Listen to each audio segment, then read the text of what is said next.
invite you. We're gonna get started in 1 minute. 1 minute. You are good to go. 30 seconds. Oh, I thought you had to make a speech, man. One time. You guys know what you're doing. Oh, Sometimes all you get, Mr. Glover. I see. Larry, Come on, man. Come on, have a seat. Oh, thank you, man.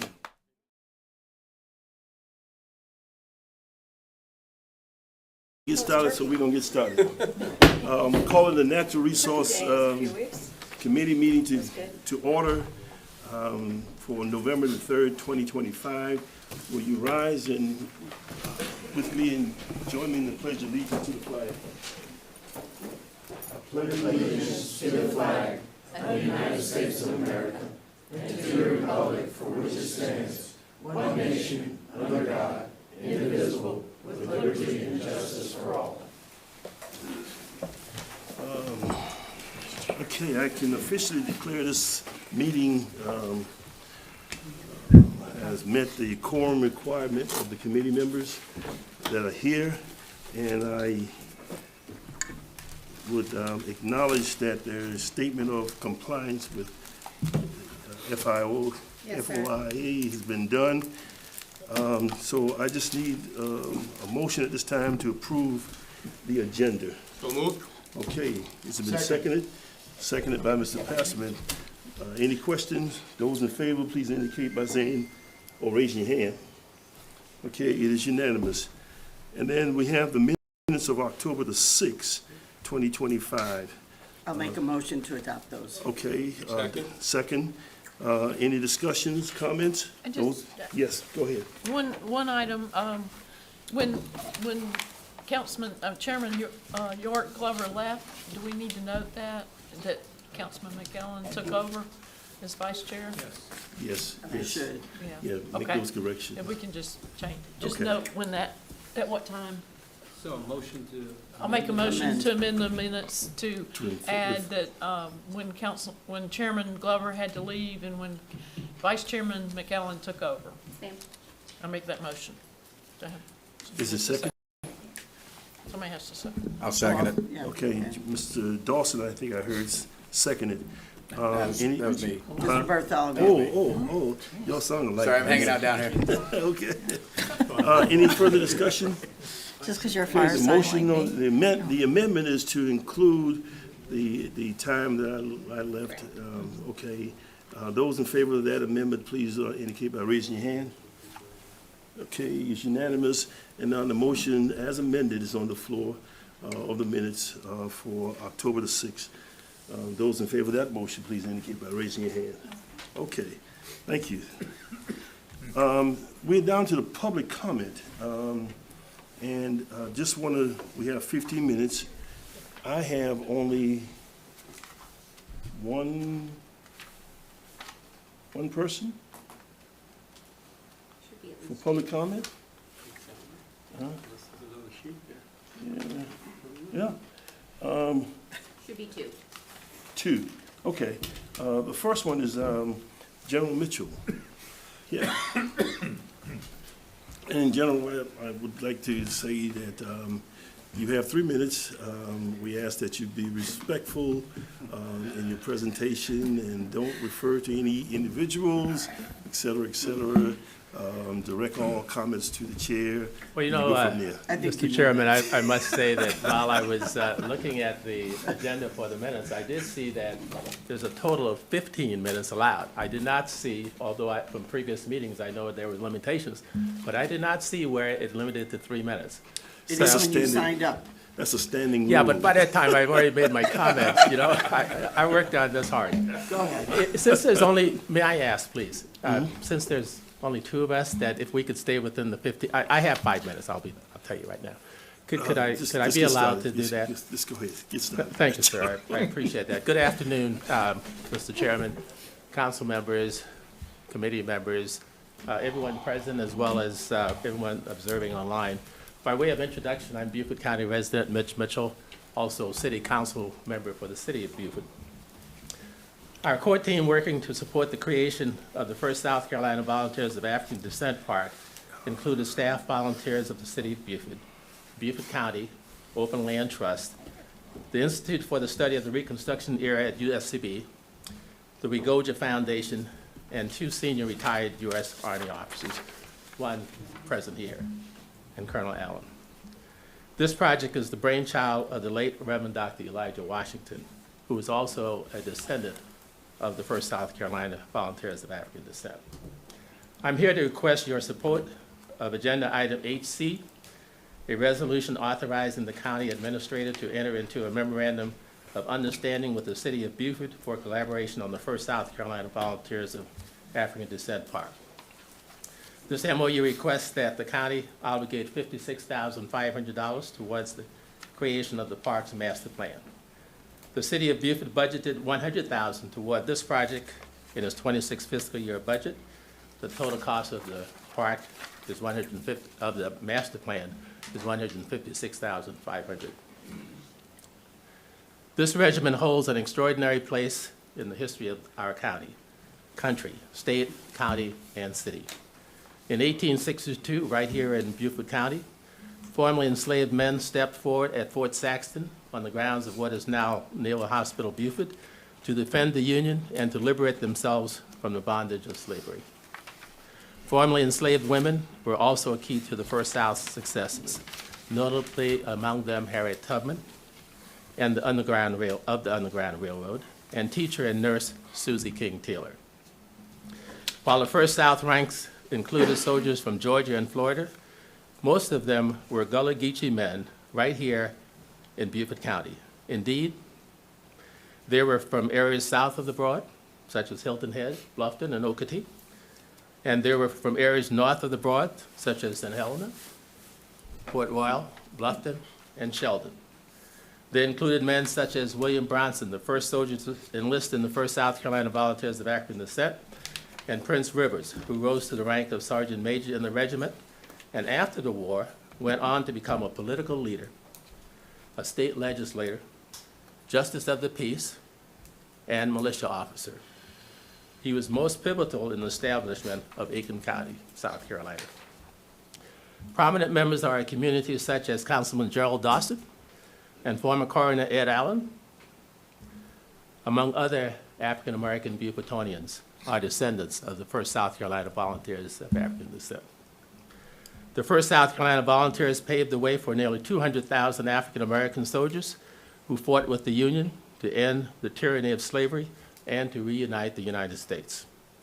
Yet, despite their heroism, their story remains little known, and their legacy largely unrecognized in the very place where it began, right here in historic Beaufort.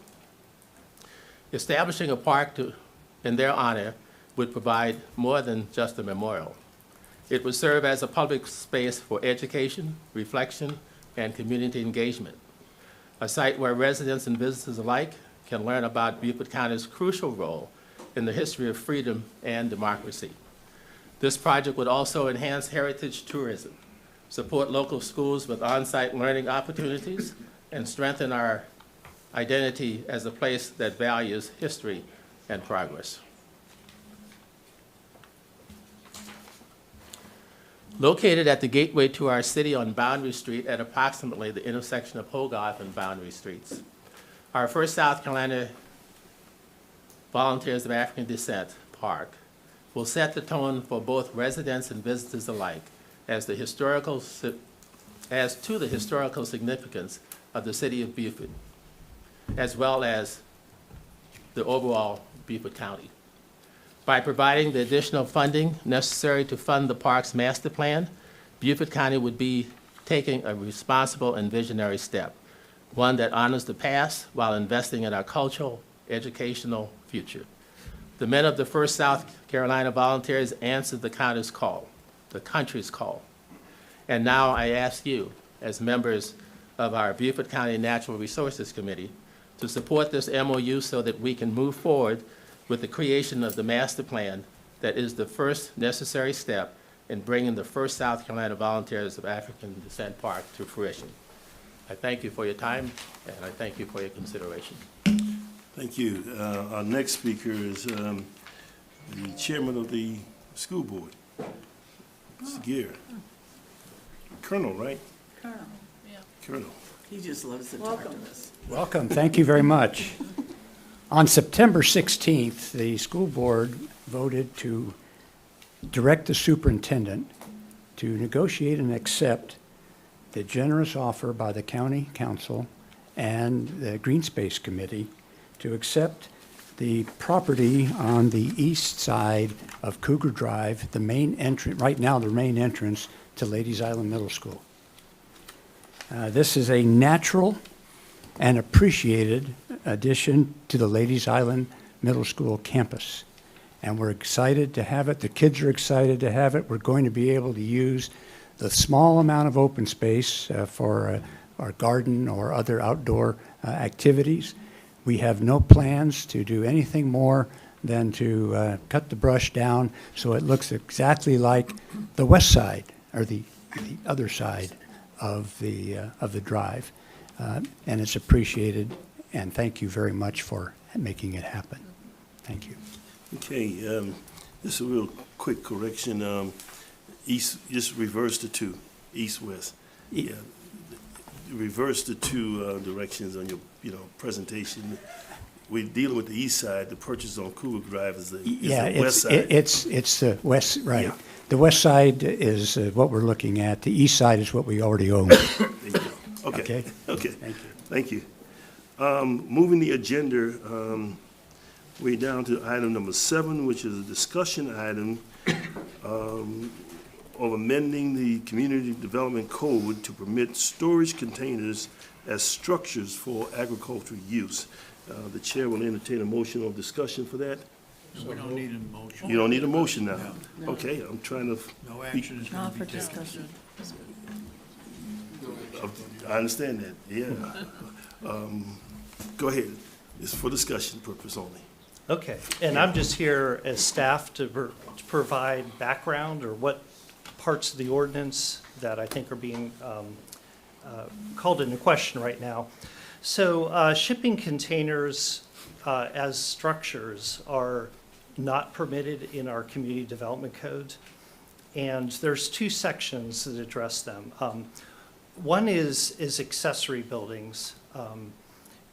This is section 4.2.20, which deals with accessory uses and structures.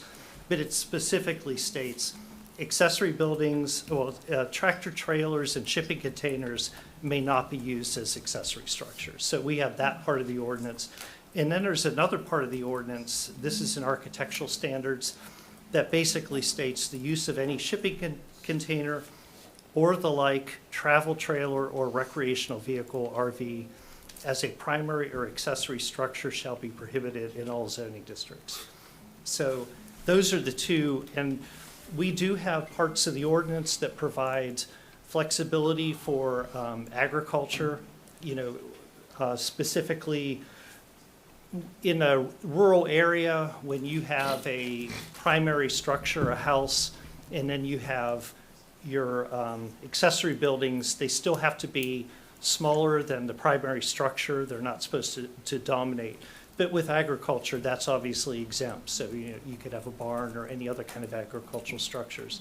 So we do have parts of the ordinance that provide waivers for active agricultural uses. And I guess with that, those are the 2 sections that do not allow shipping containers as structures. And then, we do have some precedence in providing waivers for agricultural uses. With that, I'm just providing that as background, and I guess this is more of a discussion for this committee, and I'm here to answer questions. And then let me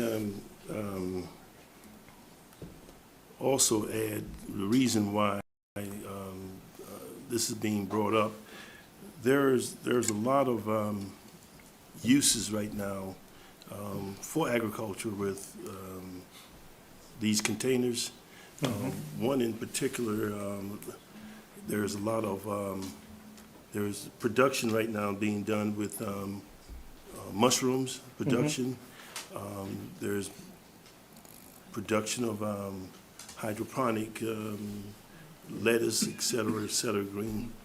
And there's also the use for storage with these containers. And I think agriculture use, if you're saying to us, or saying at this time that they can be waived by somebody in the county, if a request came, can somebody in the county say, yes, we can grant this waiver for this container for agricultural use, or should we actually do a statute amendment to make that happen?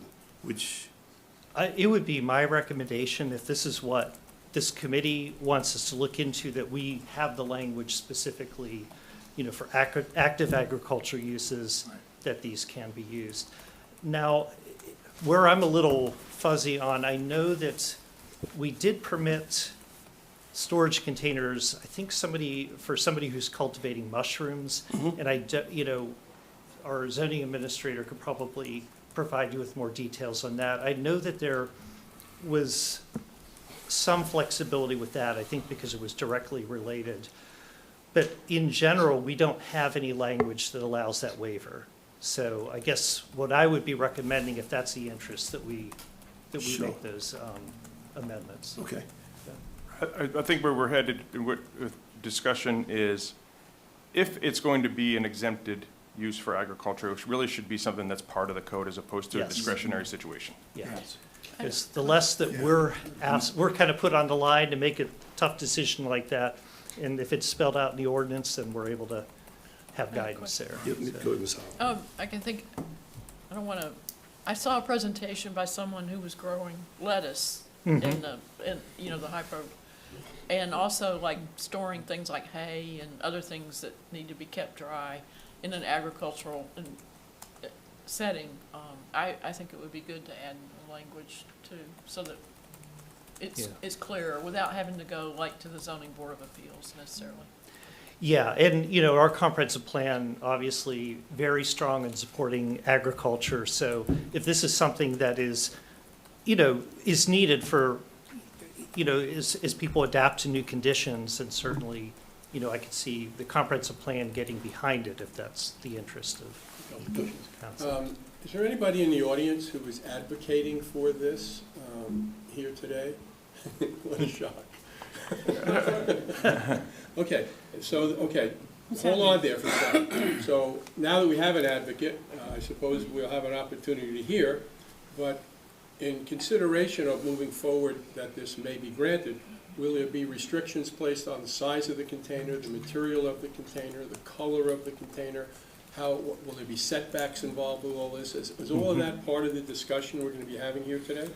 No, I don't think it's discussion, but I think it's the direction that if staff wants to move forward in putting Okay. together some language, to Okay. include that, be inclusive. Okay, so all that would then have to be considered as part of this. Right. The discussion was to see if the consensus or feeling of the body would be open to the idea of entertaining staff coming back with these types of rules. So it's not just one person saying this is agriculture and it's really in a neighborhood, and they have to Right. coordinate all of those things. Is any of this happening anywhere else in the state? Everywhere. No, with shipping containers. Yes. He's inappropriate. It's inappropriate for him to be making comments from the audience.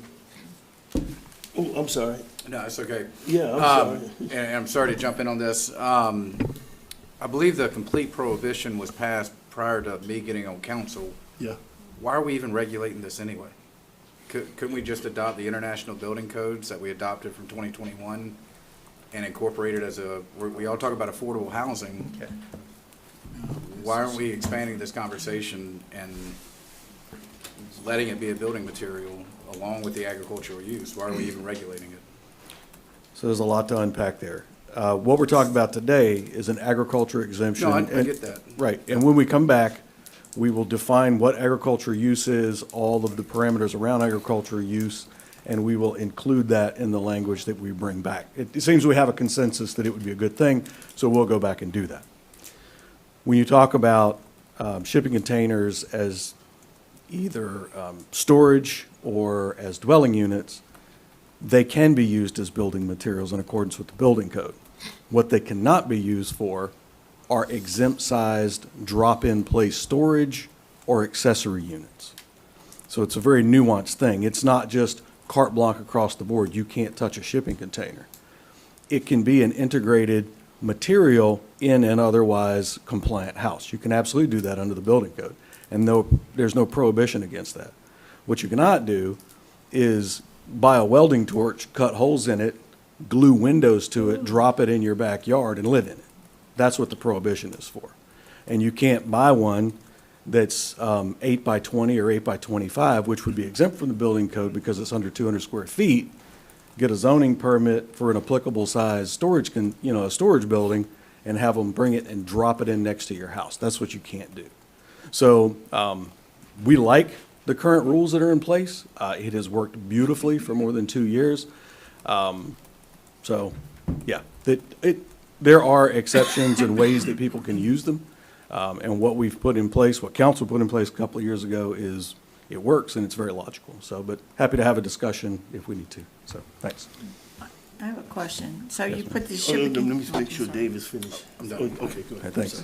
So you put these shipping containers on the farms and they put produce and stuff in and they ship them out someplace? So no, these would be, I think what most people want to do is store stuff in them for agricultural purposes. For example, Yeah. you can go online and you can buy out of Savannah a 20, 30, 40-foot shipping container for less than $3,500. 3,500? For less $3,500. And you pay a delivery fee, they'll bring it out and drop Okay. it. All right. I think we agree as staff that that would help farmers. There's enough room around farms and legitimate agricultural uses where it's not the same as a neighborhood, everybody buying an 8 by 20 shipping container and dropping it in their backyard and using it as a playhouse or a storage unit or an accessory dwelling unit, right? So what we'll do is we'll draft that, we'll bring back the parameters with setback, screening, size, number, location, a recommendation, based on our planning staff's professional opinion. We'll bring it back and then we can have a debate. And we'll bring that back at the next Natural Resource Committee, if that works. Go ahead. So this is on the agenda. I assume there's a group or some spokespeople lobbying for this to occur. There's not. No, it's So So how I- did this get here? Yeah, the good idea. So there is currently a notice of violation that is pending, and it was asked by a council member that it be brought up as a possible exemption. We have put a pin in that notice of violation, and we're here to discuss it, and now that the ball's rolling, we will keep a pin in that notice of violation, and we will bring this all the way through, and if council approves the exemption after 3 readings, we will lift that notice of violation and allow those uses moving forward. So that's the nexus. What district is that in? It's north of the Broad, I'm not sure what district. Oh, I can tell you which district. It's in my district. Oh, it is? Oh. Yeah. I don't know No, if you I meant. was don't- just wondering if it was my district. You know what I'm talking about? I'm sorry, I didn't know if you meant zoning district, I thought you meant zoning No, no, no, district. no, I don't no, know what the I was zoning just district worried it is. was in my Yeah, it's north of the district, Broad. and you know what I'm talking about. Yeah. Sure. Okay, so we have the direction we need, and we'll bring you a draft back. Oh, yes, sir, sorry. Is the metal box that comes off of a ship,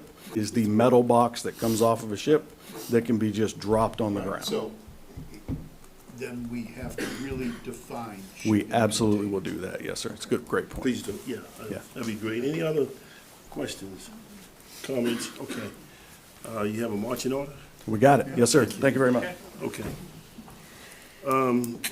Moving down to item 8A, a resolution authorizing the county administrator to execute the documents necessary to negotiate with the applicant to provide funds to the Beaufort County School District for their procurement of fee simple real property located on Ladies Island known as the Sea Island Parkway Track. I'm gonna stop there.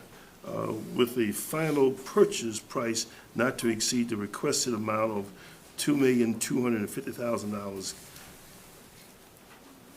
contingent upon the results of the final due diligence and the school district taking ownership of the property. That's I'll make the motion. Okay, that's the motion. Second? You give me a second. Okay. At this time, we'll hear from Mr. Mike Machine. Okay. Good afternoon, Mr. Chairman, Good afternoon, members of sir. the committee. For the record, I'm Mike McShane, a resident of Charleston County, and I have the privilege of serving as your chairman of your Green Space Committee. We're before you today with a recommendation to approve this resolution.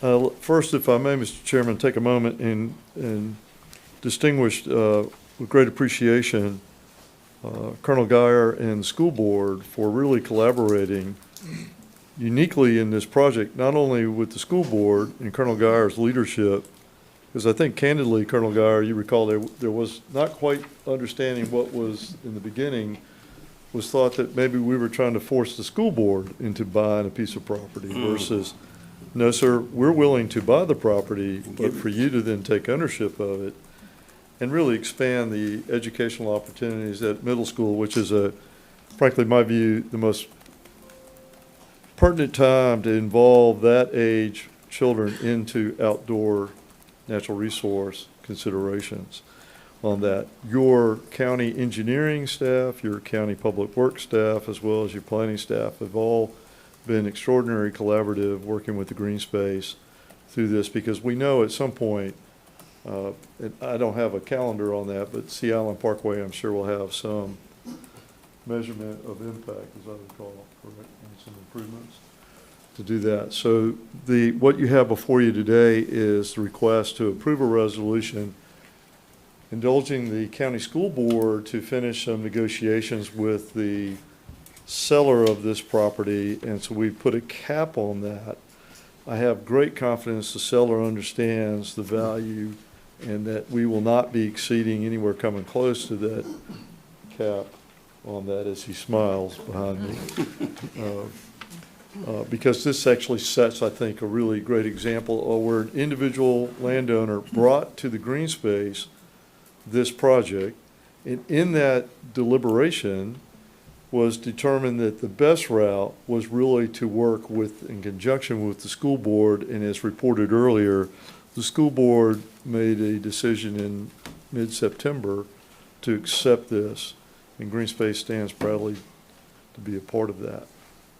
And I'll answer any questions, Mr. Chairman, that might be relevant. Any question? Oh, great. Mr. McEllen, you have any comments? Well, I was there. Yes. And I agreed, and I saw the way it all developed, and I think it's a great opportunity for the Green Space Committee to take an action that will accelerate conservation, and at the same time allow the school board to have some property adjacent to their existing property that they can use for their benefit. So I think everyone benefits here, and it stops a gas station going in, or a storage facility, or even some containers may be placed there someday. I mean, you never know. So all of those things are no longer possible. Shipping containers. Shipping. Mr. Glover? Yes, ma'am. Go ahead. I want to go back to Colonel Geyer's comment. I love that it might be used by the school for environmental studies and other things. I mean, that's just a hands-on for kids. Colonel Geyer appreciated in my past responsibility as chairman of a state wildlife agency and then chair a family foundation that is totally committed to promoting natural resource education and research. The unique opportunity when you look at this map, having the ability to have the marsh on the east side to expand this on the west side really presents this, I think, probably one of the few opportunities, but and at middle school age, which is the perfect age for this exposure, to do that. So that I hope that this will, in days like today, would have been a beautiful outdoor classroom day for our students to be out in that environment, and with some of the right work to get sort of open up enough to where it really is. But I think you want to keep it to where it's not so open it looks cleared, that it would really benefit a program and uniquely be added to the quality of what I believe that school already represents. Mr. Chairman, I'd just like to thank the owner. This is what Green Space Program is all about, and we really appreciate what's going on here. The owner and the owner's representative have been very collaborative through this whole process, because it really started in the spring, as I recall, and has gone through, and as I said, had a couple different iterations of having the school board to bring them on to make sure your engineering staff was comfortable about what we were doing and recommending that we'll come back. So presuming that this is adopted, then we would come back to, you will then come back with a recommendation to your full council about the finish approval of whatever the final negotiated price is on that. Okay. Mr. Bartholomew, I know you were involved with this. You want to make any? No, I'm just excited to see it go through. Okay. Mr. Chair, Yes, ma'am. can we ask who the owner is of the property? You certainly can, Councilwoman Brown, but I just don't happen to recall that information. I'd have to defer to staff on that, or if the agent is willing to disclose that. My name's Ethan James. I'm with Charter One Realty, and I'm the representatives of the landowners. The front tract there is 2.5 acres and is owned by a Mr. Steve Barker and Barker Associates and Terry Barker. And then the back 3.5 acres is owned by Francis Godowns, Roy Talley, and Santher Talley, are the owners. Okay. Okay. Any other? Thank you. Yes, ma'am. Colonel, do you have any comments you want to make?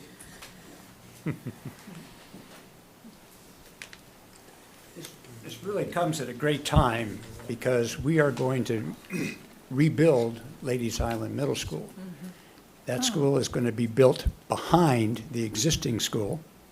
And as you know, it's a one-story spread out, built in the 1960s, California-style architecture.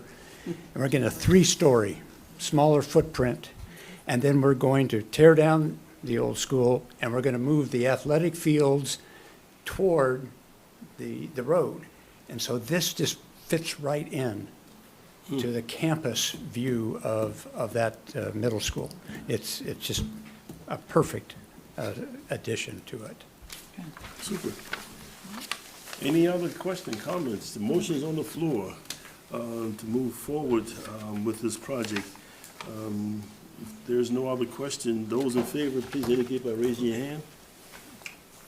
Okay, thank you, sir. Thank you, All right. Mr. Chairman. This is a quick meeting for you tonight, huh? Okay, we do it down to B, an ordinance amending the zoning map for 231.58 acres.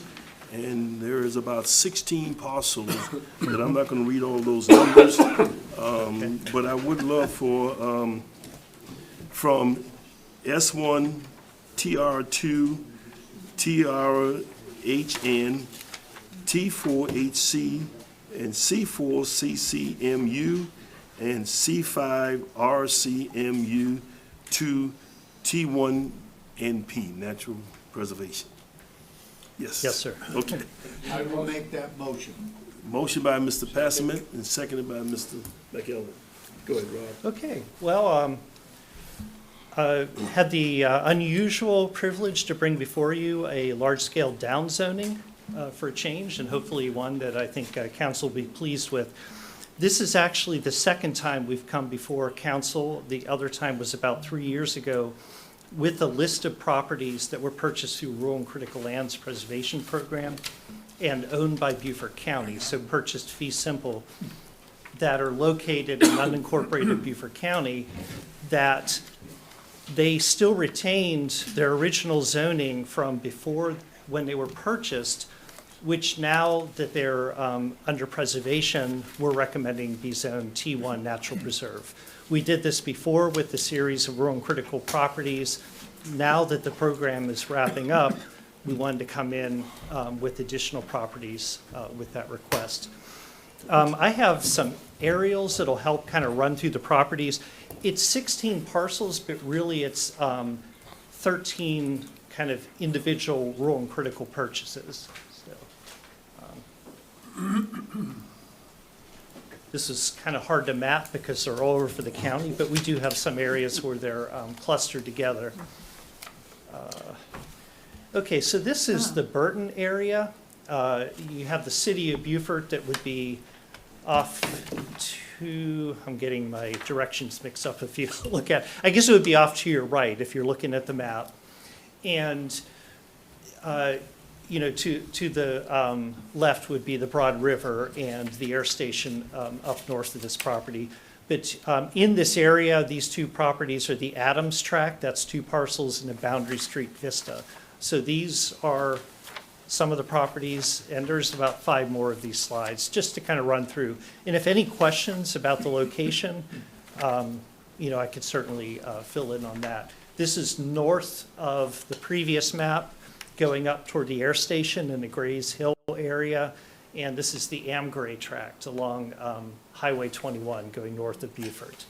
This is the Shell Point area. This is apparently, some people were a little concerned when they saw the rezoning sign here, but the county had already purchased this fee simple and it's under preservation. And so this will then match the T1 natural preserve zoning. But this is in the heart of Shell Point, but it's a very low property with a lot of drainage going through it. And so it made sense to put this under conservation. Let's see, going on to the next map. This is this is St. Helena Island. These are two very small tracts, but you have Blocker Field, which is close to the entrance to the island from Chowan Creek.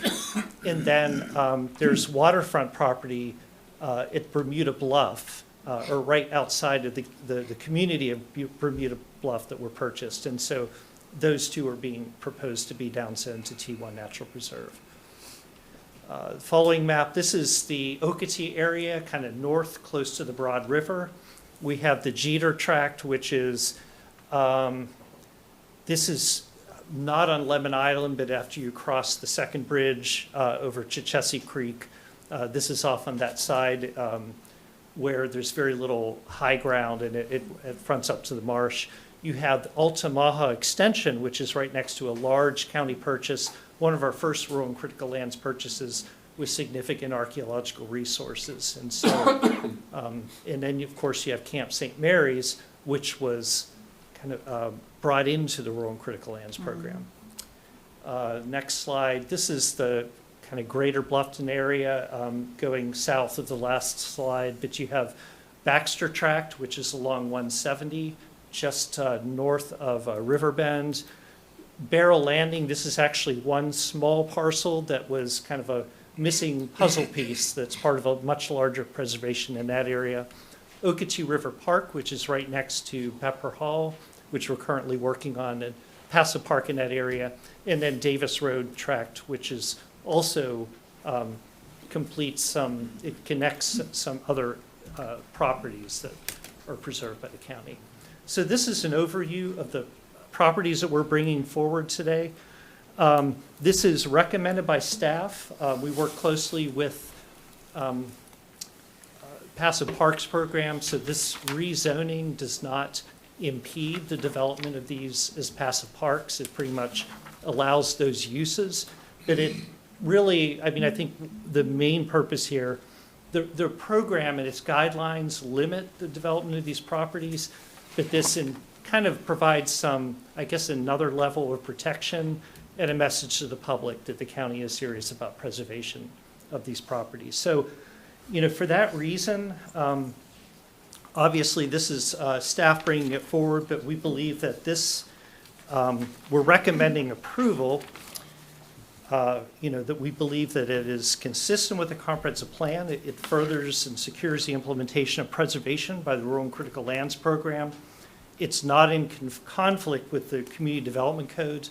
This particular district, T1 Natural Preserve, is for the purpose of these preserved properties. It's also a district that applies to marsh islands with no road access. So it's a district that is really meant for preservation. We believe that it is addressing a community need of preservation. It's required by changed conditions. These properties, many of them zoned what at the time was appropriate for its location, but now that it's under preservation, it makes sense for it to be zoned T1 Natural Preserve. It's compatible with the existing or proposed uses surrounding the land. It would not adversely affect nearby lands. And once again, logical and orderly development pattern, we believe that all of those it's consistent with.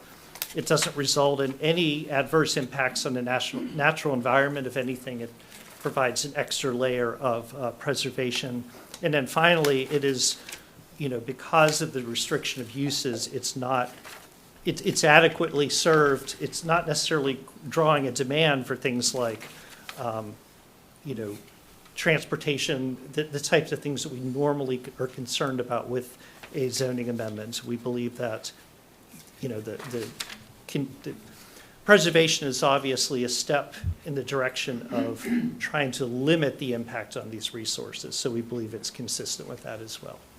And with that, any questions or about any particular properties? Okay, I'm gonna start with Mr. Passman, and Yeah, then Ms. Brown. Mr. Chairman, I Yes, sir. move that we grant the request for rezoning for the following reasons.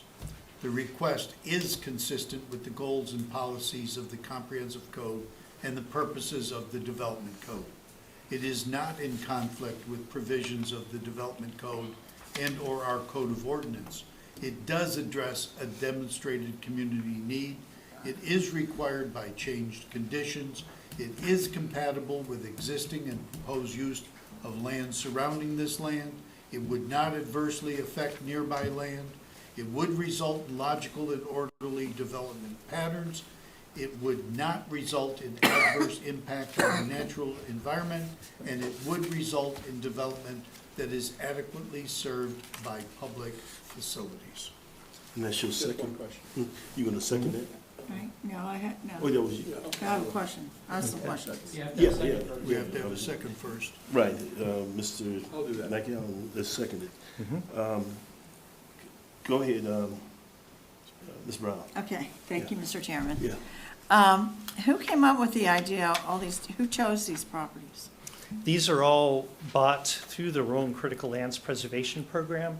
So it went through that particular program. There was a board appointed by council, there's program guidelines, and it's a very similar process as the green space program, where properties are submitted. sorry. Okay, so You we don't went have to through get that into the process. details.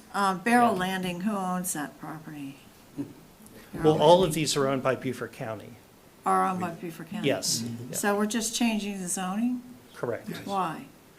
Because with many of these tracts, when they were purchased, I think an example might be Okeechee River Park next to Pepper Hall. Yeah, Pepper Hall. They were properties that may have been zoned a much higher zoning designation. I'm trying to think, like the one in Shell Point, that was zoned T4 Neighborhood Center, because it's right in the center of the community. That zoning doesn't make any sense anymore because this land is under preservation. It's restricted by the restrictions of the Rural and Critical Lands Program. So what we're trying to do is be consistent with those restrictions on the. Yes. Thanks. So I'm going to get a little candid. We are adding layers of protection to protect ourselves against ourselves. And what I mean by that is there I've are. heard that before, Mr. Well, there are Shea. layers of restrictions for rural and critical. One of the permissible things in that ordinance is that any future county council in perpetuity with a supermajority can actually sell rural and critical properties or realign their purpose as long as the dollar amount goes back into the conservation program. So what this would do is if in the future, 20, 30 years, 40 years in the future, a future council wanted to repurpose, because the pressure for development in this area is just going to continue to go up. So what this would do is it would add a layer to that requirement of a supermajority to upzone the property for whatever the proposed use would be. So that's why I say we're kind of protecting ourselves against our future selves as pressure on these different properties increases over decades. I hope that makes sense. So you're tying the hands of Oh, there's future David council. down there. No, ma'am. No. It would require, That's what he just said. no, because the future council could upzone the property, but it would have to go through the process of upzoning, which would include many more layers of public input than just a single supermajority vote by one council. Yeah, and I think that was a concern about the Rural and Critical Land Program, in the past that a lot of the land was not being protected.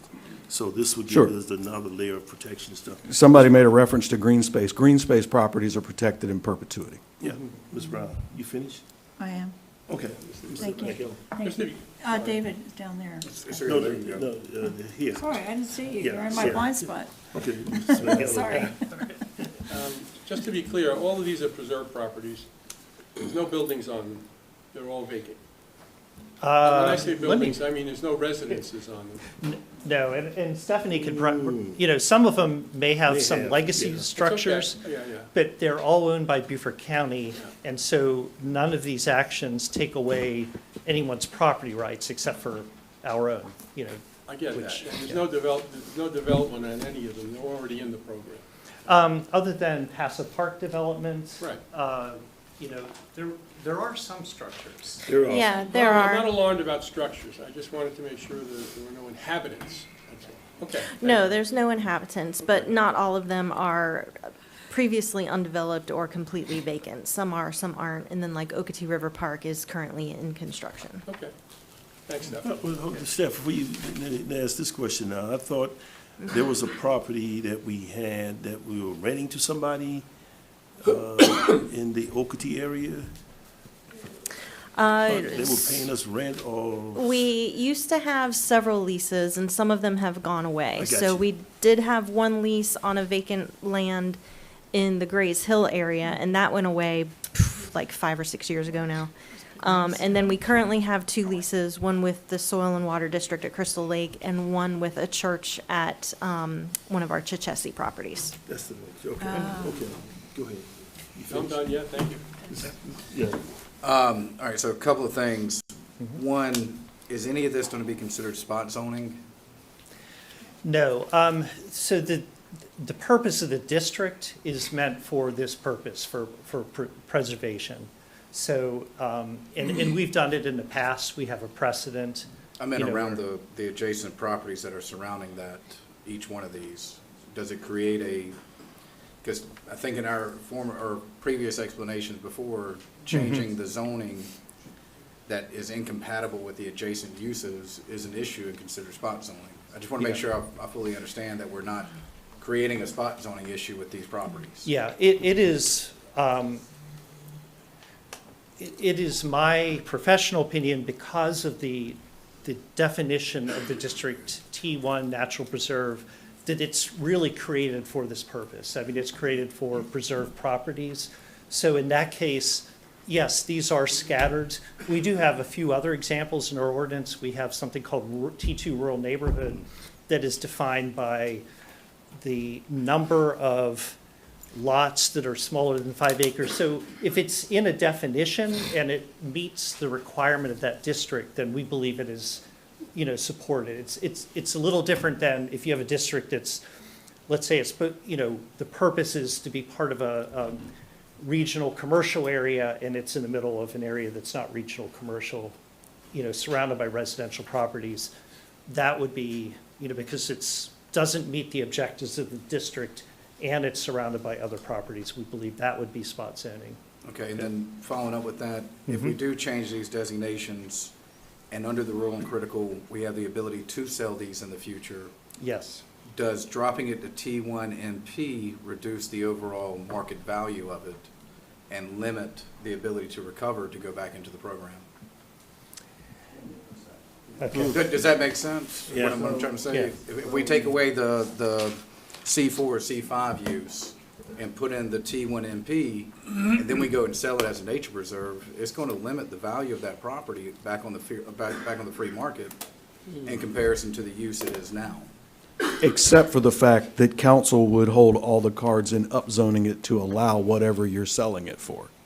So I would say that would be a contingency of the sale, and the value would be correlated with what the new use would be, and would probably, I'm just going out on a limb because it's so hypothetical, it would probably involve a development agreement of some kind. When you get into some of these areas, they're high-growth areas, and they're going to be very valuable to a lot of people who want to do high-density developments in the future, and they're next to larger tracts. So I don't think that would be a concern because you, as a county council or whoever's sitting in the seat, decades from now would hold all the cards. So that would be a conscious decision. And then if, a council looked at it and said, that's not enough money for what you want to do, they just wouldn't sell it. So, yeah. Then, I guess I just take an issue with binding future councils on this issue. It's not binding them. But it's protected now, right? Well, From development. it is protected by what is allowed in the ordinance. Now, something else we could do, if this council wanted to, and I would be very in favor of, as a staff member, is taking all of these properties and putting them under a permanent conservation easement. Now, that would protect them in perpetuity. If that's the objective, I would be more inclined to do a conservation easement. Okay. But then again, with the zoning changes, I just want to be very careful with the zoning changes. Sure, so the compatibility with the zoning changes, no development is compatible with everything, right? If you're upzoning, that's where you get into challenges with spot zoning. But to zone it where, the potential drops to almost zero, zero's compatible with everything, right? So if the direction is to go back and start looking at conservation easements in conjunction with this, we would love to downzone these properties, and we can certainly come back with a blanket conservation easement that covers all of these properties, which I think would be a great idea. So, Isn't that cleaner? Yeah, anything else? No, that's it, thank you. Okay. Any other questions? I have, and Stephanie may be the person to answer this. The Baxter property up in Yes. Okatee. I remember, because I was serving on the rural and critical land, they wanted to do exactly what Dave is suggesting, to sell that property to someone with the conservation on it. I think it is a 20-acre tract of land. It has a house, and that's all that can happen if that sale took place. This does not prohibit that from happening, right? Well, these are all owned by I Beaufort know. County now. So, At one time, the talk was that as long as it was in conservation, which meant that they could not do anything else other than to live on it with the house. This would be permitted if there was a sale for it. but I think that would be the case if it were a conservation easement, but this is owned fee simple by Beaufort County.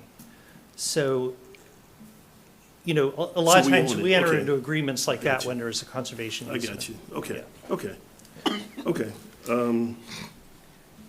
Any further discussion? If not, I'll ask for a motion. No, we already have the motion. Not a motion, I'll ask for the vote. Yes, sir. Those in favor of the motion that's on the table, please indicate by raising their hand. Those in I'm saying opposi- no. You in Saying no. opposition? Yes. Okay, for all of it, or you in All of it. opposition? All of it, okay. David's in opposition. You in opposition too? Okay, it is, it passes.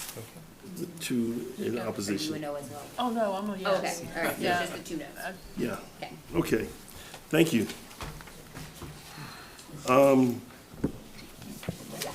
The last item on the agenda is a resolution authorizing the county administrator to enter into a memorandum of understanding with the city of Beaufort for collaboration of the first South Carolina Volunteers of African Descent Park. Can I get a motion for that, which would include? So moved. Okay, is there a second? Second, that's right. Okay, McEllen seconded. The memorandum request, I'm gonna leave it up to Stephanie. You can explain the dollar amount, et cetera, which would be inclusive in the motion. Correct. Go ahead. Okay, so as you heard Mr. Mitchell mention, this project goes back a long time for conceptualizing. My knowledge of the project was in 2015, Beaufort County, the city of Beaufort, and the Beaufort County Open Land Trust all agreed that protection of these parcels in what was called the Boundary Street Battery Creek Vista was necessary for the protection of the headwaters of Battery Creek, which is right there on that side of the sidewalk. So in 2015, everybody just kind of verbally agreed that they would work towards the acquisition of the various parcels. And so the map up there shows you the different parcels that make up the entirety of the park, and most of them belonging to the city of Beaufort, some of them belonging to the Open Land Trust, some of them belonging to us, and then I think just one that is co-owned between the county and the city. These parcels included, over time, there were a couple of gas stations on there. There was a Wendy's, there was the old United Way building, which our engineering department was housed in until it was demolished, I think, a year and a half or so ago. And all of those structures have been demolished. The gas tanks and everything have been taken out of the ground. Everything's been remediated. And so now the parcels are vacant and are currently open just for passive use, literal passive use of just walking through if you're on the sidewalk. The properties that we purchased, the county purchased, were in 2016, 2017 through the Rural and Critical Lands Preservation Program. In 2023, the city had requested the county to name this property the First South Carolina Volunteers of African Descent Park. That was approved in 2023 by County Council. And now the city has gone forward with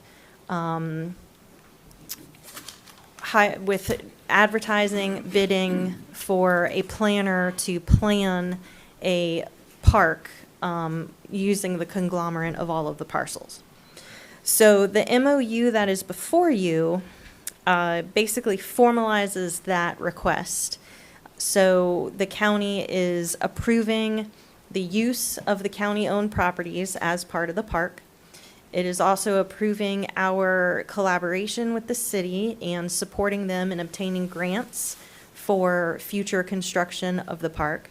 And then there is a very specific monetary request of $56,500 towards the creation of the park's master plan. The city of Beaufort did have $100,000 that they obligated this fiscal year towards that master plan, but during the bidding process and the negotiations with the consulting planner, the negotiations came down to the $156,500, and so the city is hoping the county can assist in that creation, and then they can use that master plan to go forward and get additional grants and other funding in order to implement the construction. The MOU also does state that the city is going to maintain this property, and they are also maintaining several other properties that we own that are within the city's boundaries.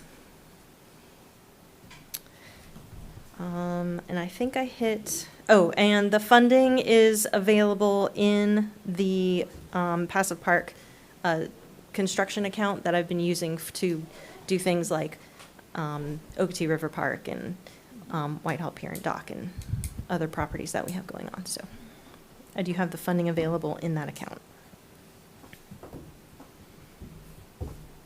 Are there any Okay. questions? Yeah, before we go there, because they're here, at least the city manager, you want to speak? Sure. Well, good afternoon, Mr. Chairman, members of council. Thank you very much for considering this MOU.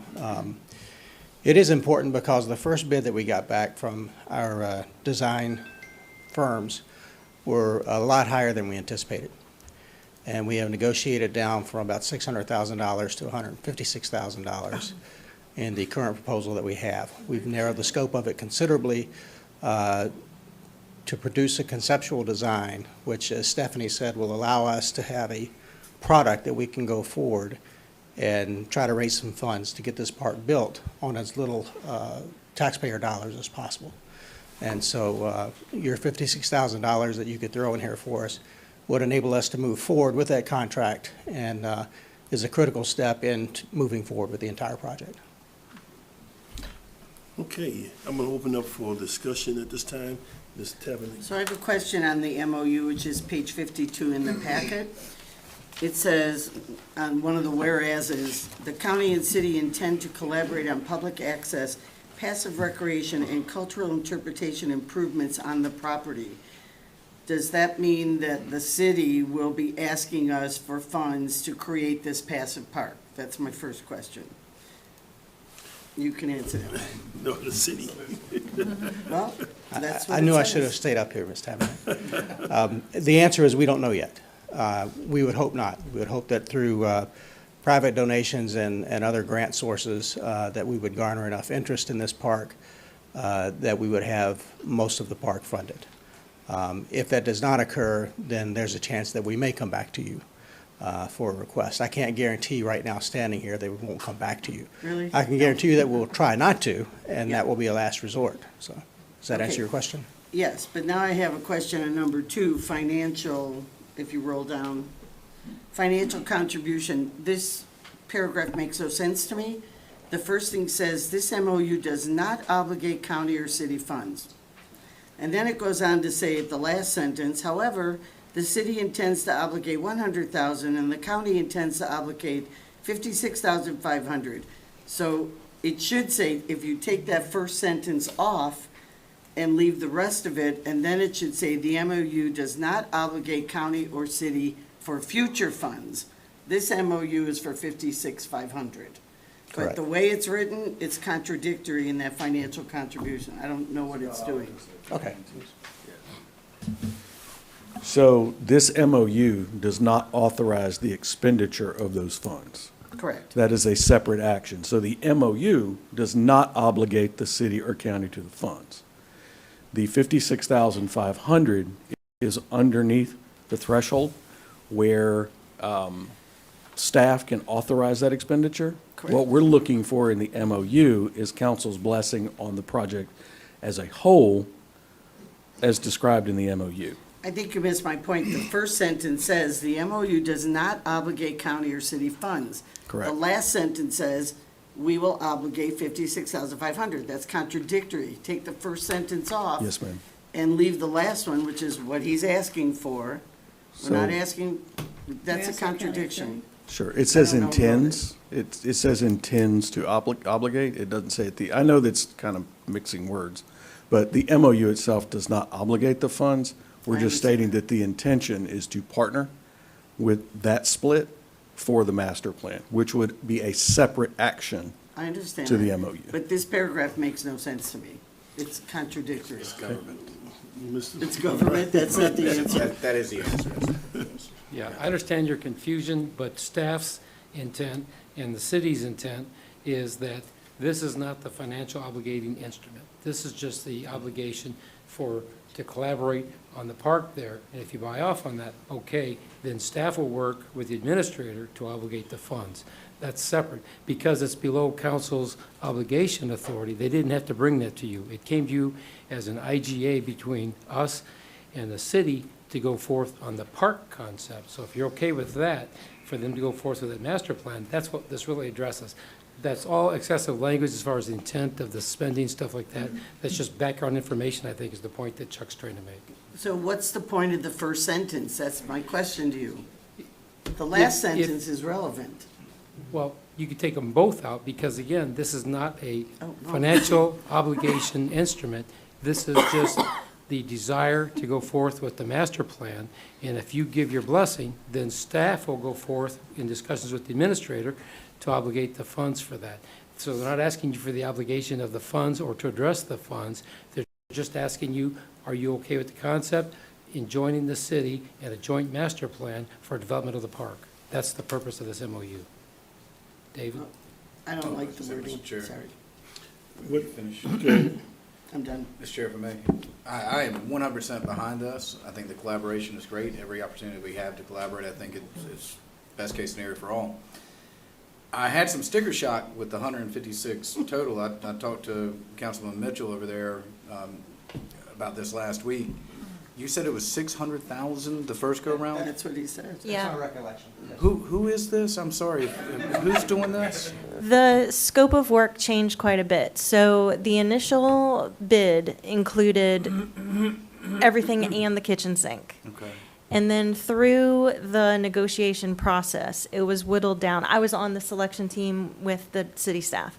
So through the selection process, it was whittled down to what were the necessities we needed to create a master plan, how much time was that going to take, and it was literally 2 months of back and forth to get the scope really fine-tuned, because the initial scope was very, very large. Still, $156,000 for a piece of paper that actually doesn't put a shovel in the ground. Yeah. That's a lot of money. You should recall what the cost was for the design of the other parks. They've all been very high. I know, They're all- but then I go back to the study for the entire fire consolidation proposal, which was approximately $100,000. I know it can go north of that, but, you know, the scopes just seem, the price throws me off. I say that about all these things that come forward. Right. In this particular design proposal, there is a heavy historical element to this that Councilman Mitchell provided you some background on in his public comment. And with that comes a burden to be correct with your historical facts when you put together your interpretive materials, your educational materials, and indeed your monuments and everything else that goes into the park. Being able to have the historians on board to help you fact check that information and to be sure everything is correct is not inexpensive. And so that adds to the expense of this particular design. Don't we have the historians living with us that live in this community that are descendants of these people? The descendants do not equal historians. Well, they can still share proper information. That's a whole lot cheaper than Okay, $156,000. yeah. I have a comment. I have a comment. Okay. I have a comment question. Yeah, Ms. Hall first, and then Ms. Sure. I remember when this project first started, and Wendy's was the last man standing, and then finally it got torn down. That battery, I've heard so many different stories going back. Yeah, it needs to be documented. Are you gonna, a part of the scope, any archaeological work gonna be done in Yes. this scope? Okay. Yes. There's some of your costs right there. I mean, that was my big question, yeah. Yeah, okay. Mr. McEllen? Glad that Howard clarified that, and I think you're right on target with the cost. Over the past 7 years, anyone who will remember, I have expressed my great confidence in the director of our Passive Parks program. I'll do that again here tonight, and I'm going to support this with a yes vote when we get to the vote. Oh, okay. Is that a call for the question? Yes. That would be Okay. nice. Any other comments, questions? I'm just going to reiterate my Yes, ma'am. comment. This paragraph, I would like to see removed. It's not a problem to have it removed, is it? It's not to remove it, it's just surplusage. If you look back at the resolution, there's no discussion about finances at all. It's purely about the MOU and the master plan. And then, because it's at the staff level for approval, it didn't have to come to council for approval as far as financial obligations. I don't have a problem It's just with the telling- financial obligation. I just don't like that. The You could end first- it after the first paragraph, Correct. or the first sentence, rather. Yep. But if you read it in its entirety, it makes sense if you look at it in that context, but you have to read it in the entirety. But I understand the hurdle you're having getting over there where you think it is in conflict, but I don't think it is. Okay, I'm going to call for the, yes, sir. If I might, I'm in total favor of supporting this as well. I'm one of the descendants of the first volunteers. My great-grandfather actually participated in the, with the Union and so in the Civil War. And actually, this will commemorate the sacrifices these men made for the abolishment of slavery in the South and in the nation as a whole. Okay. Question has been called for. Well, does Councilman Kaepernick want to make a motion to amend the MOU to remove everything after that first sentence in the financial obligation paragraph? I think the amount is in here, the resolution, so that need to stay. No, you're looking at the MOU, Oh. Mr. Glover. Thanks. Yeah. What paragraph is he speaking of? Paragraph 2. The financial contribution, right? That's the one she expressed concern over. So I'm Right, asking- she was expressing the concern of the first sentence. I was on the MOU.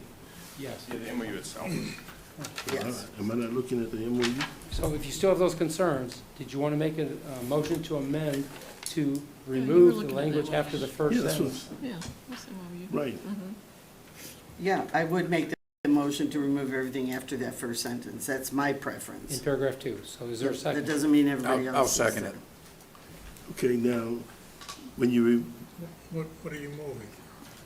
Basically, it's going to read, this Bring it up on the screen. MOU does not obligate county or city funds. The remaining portion is going to be removed, if I understand correct? is what she's saying, It's what that's the but in motion that this was seconded. MOU, correct? it does define the amount.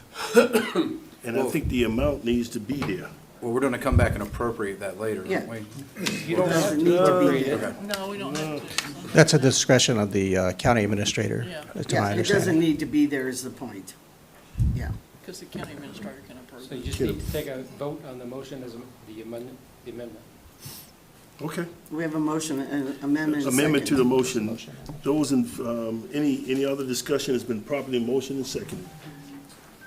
Are there any other discussion? Those in favor of the amendment, please indicate by raising your hand. Opposed? You got those? I'm opposed. Dave, which way you voting? No, opposite of what, the second? Yeah. The motion failed. Yeah. Let me make sure we got the motion. Motion Oh, failed. my God. It failed. It failed. I'm trying, Back to the okay, regular motion. You're back to the regular motion. Okay. okay. Y'all got it failing? I'm gonna let it ride. You got She's got do you it. have the votes? Yes, it's 3 Okay. to 6, the motion failed. Okay. Those in favor of the motion on the floor, which is basically to approve this resolution, please indicate by raising your hand. Just the resolution. Right, that's the motion that's on the floor. Those opposed? Well, that's not, excuse me, I have a question. Mm-hmm. This is to approve the resolution, not the MOU. The Oh, it resolution, includes the MOU. which includes the Okay. resolution, I'm a right? no. Right. So Any it other passed- no?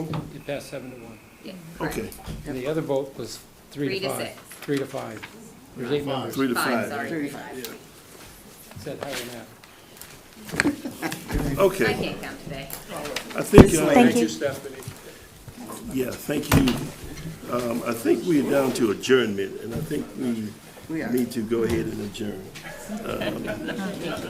We are adjourned. Thank you, Mr. Chair. Okay.